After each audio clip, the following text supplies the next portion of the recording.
Hello மக்களே, welcome to SP cinephile YouTube channel. நீங்கள் பார்க்க போகிறது இன்னைக்கு ஜியோ சினிமாஸில் ரிலீஸ் ஆன ஹனிமூன் ஃபோட்டோகிராஃபர் அப்படிங்கிற ஹிந்தி வெப் சீரிஸோட ரிவ்யூ தான் பார்க்க போறீங்க. இந்த சீரிஸில் ஆஷா நேகி, ஜோயா இரானி, ராஜீவ் இவங்களாம் நடிச்சிருக்காங்க. இந்த சீரிஸை டைரக்ட் பண்ணவர் அர்ஜுன் ஸ்ரீவத்சவா. இப்போ இந்த சீரிஸோட ரிவ்யூக்கு போகிறதுக்கு முன்னாடி என் சேனல் இப்போ தான் ஃபர்ஸ்ட் டைம் பாருங்க, சப்ஸ்கிரைப் பண்ணி சப்போர்ட் பண்ணுங்க. வாங்க இப்போ ரிவ்யூக்குள்ள போகலாம். சீரிஸோட கதையை பொறுத்த வரைக்கும் சீரிஸோட ஹீரோயின் அம்பிகா அப்படிங்கிற கேரக்டர் ப்ளே பண்ணியிருக்காங்க. அவங்க ஒரு photographer. Wedding, post wedding, pre wedding, honeymoon இப்போ எல்லா ஃபோட்டோகிராஃபியும் அவங்க பண்ணுவாங்க. ஸோ அவங்களுக்கு தெரிஞ்ச ஒரு கப்பலை கூட்டிட்டு ஹனிமூன் ஃபோட்டோகிராஃபி எடுக்கிறதுக்காக மால்தீவ்ஸ் போறாங்க. இந்த கல்யாணம் பையனுக்கும் இவங்களுக்கும் ஆல்ரெடி தெரிஞ்ச ஒரு பழக்கம் இருக்கும், ஒரு அஃபேர் கூட இருக்கும். ஆனா அந்த கல்யாண பொண்ணுக்கு தெரியாம இவங்க ரெண்டு பேரும் தனித்தனியா மீட் பண்ணிட்டு இருப்பாங்க. அதே டைம்ல அவங்க தங்கியிருந்த அதே ரெசார்ட்ல ஒரு ஸ்ட்ரேஞ்சர் மாதிரி ஒரு கேரக்டர் உள்ள வராங்க. அவரு அம்பிகா கிட்ட ரொம்ப க்ளோஸா மூவ் பண்றாரு. அதே மாதிரி நான் கல்யாண பையன் சொன்னேன்ல, சோ அவரு ஒரு பெரிய பிசினஸ் மேனோட பையன். ஒரு ஃபார்மா கம்பெனி வச்சிருக்காங்க அவங்க அப்பா. அந்த கம்பெனில ஏகப்பட்ட பிரச்சனைகள் நடந்துட்டு இருக்கு. மீடியா கூட அதை ஃபோக்கஸ் பண்ணிட்டு இருக்குது. அந்த டைம்ல தான் இவருக்கு வெட்டிங் முடிஞ்சு ஹனிமூனுக்காக இங்க வந்திருக்காரு. ஸோ இப்படி நார்மலா போயிட்டு இருக்கிற டைம்ல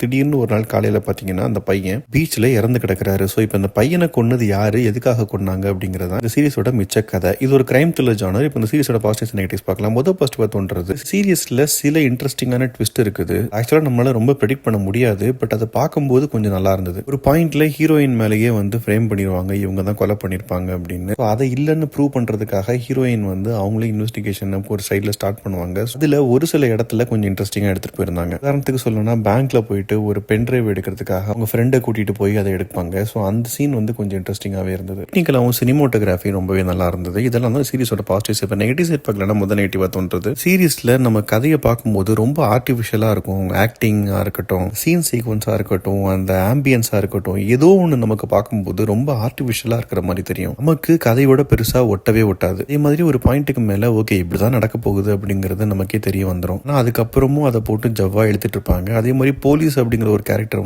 ரொம்ப டம்மி பண்ணியிருக்காங்க.